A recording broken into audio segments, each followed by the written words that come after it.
क्या आपने कभी सोचा है कि कोई दिव्यांग व्यक्ति अपनी व्हीलचेयर से किसी इमारत की सीढ़ियां कैसे चढ़ पाएगा? सार्वजनिक परिवहन के साधनों का इस्तेमाल बिना सहायता लिए कैसे कर पाएगा? इसके लिए एक संवेदनशील समाज को सोचने की और उनका दर्द महसूस करने की जरूरत होती है।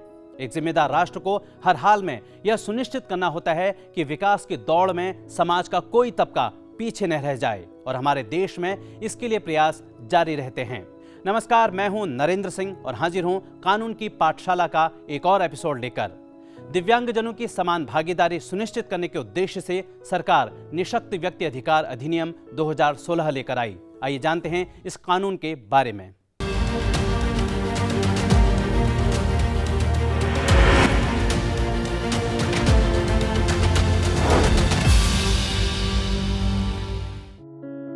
दो 2011 की जनगणना के अनुसार देश में दिव्यांग व्यक्तियों की संख्या करीब 2,68,00,000 थी, जो देश की कुल जनसंख्या का 2.21% है।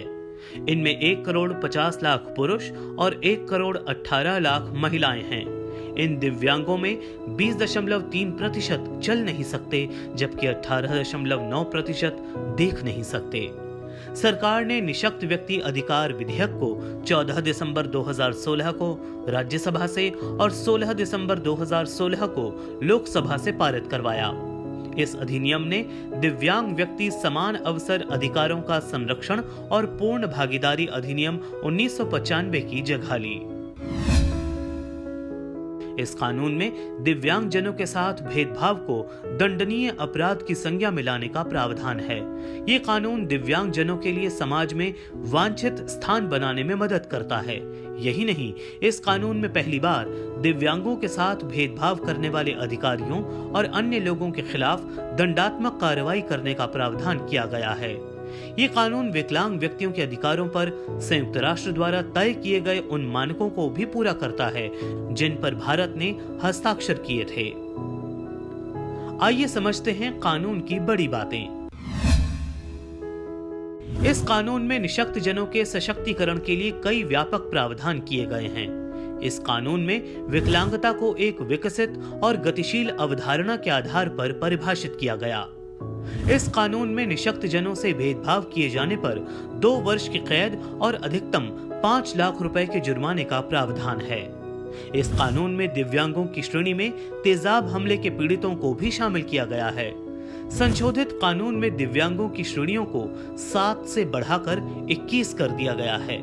इनमें मानसिक मंदता, ऑटिज्म, सेरेब्रल पल्सी, मानसिक रोगी, श्रवण बाधित, मूक निःशक्तता, दृष्टि बाधित, अल्प दृष्टि, चलन निःशक्तता, कुष्ठ रोग, बौनापन, तेजाब हमला पीड़ित, मांसपेशी दुर्विकास, स्पेसिफिक लर्निंग डिसेबिलिटी, बौद्धिक निःशक्तता, मल्टीपल स्क्लेरोसिस, पार्किंसंस रोग, haemophilia, thalassaemia, sickle cell disease, बहुनिःशक्तता शामिल है। इस कानून में केंद्र सरकार के पास और अधिक प्रकार की विकलांगताओं को जोड़ने की शक्ति दी गई है। इस कानून में दिव्यांगों के लिए राज्य आयुक्तों और मुख्य आयुक्तों को नियामक के रूप में काम करने का प्रावधान है। इस कानून के प्रावधान सरकार से मान्यता प्राप्त निजी संस्थाओं पर भी लागू होते हैं। ये कानून निजी कंपनियों की इमारतों में दिव्यांगों के आने जाने के लिए सुविधाएं उपलब्ध कराने का आदेश देता है। कानून में निःशक्त जनों के लिए आरक्षण की व्यवस्था 3 से बढ़ाकर 4% कर दी गई है। इस कानून के तहत बेंचमार्क विकलांगता से पीड़ित 6 से 18 वर्ष तक के बच्चों के लिए निःशुल्क शिक्षा की व्यवस्था की गई है। बेंचमार्क विकलांगता का मतलब कम से कम 40% विकलांगता से प्रभावित व्यक्ति है। इसके साथ ही सुगम्य भारत अभियान के अंतर्गत निर्धारित समय सीमा में सार्वजनिक इमारतों में दिव्यांग जनों की पहुंच सुनिश्चित करने पर बल दिया गया है। इस कानून में दिव्यांग जनों को वित्तीय सहायता प्रदान करने के लिए राष्ट्रीय और राज्य निधि का निर्माण करने का प्रावधान है। ये कानून जिला न्यायालय द्वारा गार्डियनशिप की व्यवस्था करता है, जिसके तहत अभिभावक और विकलांग व्यक्ति के बीच संयुक्त निर्णय लेने की व्यवस्था का प्रावधान है। इस कानून में दिव्यांग जनों के अधिकारों के उल्लंघन से संबंधित मामलों के निपटारे के लिए हर जिले में विशेष न्यायालय नामित करने का प्रावधान है। हर नागरिक देश के लिए बहुमूल्य मानव संसाधन है। फिर चाहे वह विकलांग ही क्यों न हो। उनको भी भेदभाव रहित समान अवसर और प्रभावी पुनर्वास की जरूरत होती है। वो भी सफलता के क्षितिज को छूने का मादा रखते हैं। न जाने कितने उदाहरण हमारे देश में मौजूद हैं। फिर मिलेंगे कानून की पाठशाला के अगले एपिसोड में एक नए कानून की महत्वपूर्ण जानकारी के साथ। तब तक के लिए मुझे और मेरी पूरी टीम को दीजिए इजाजत। नमस्कार।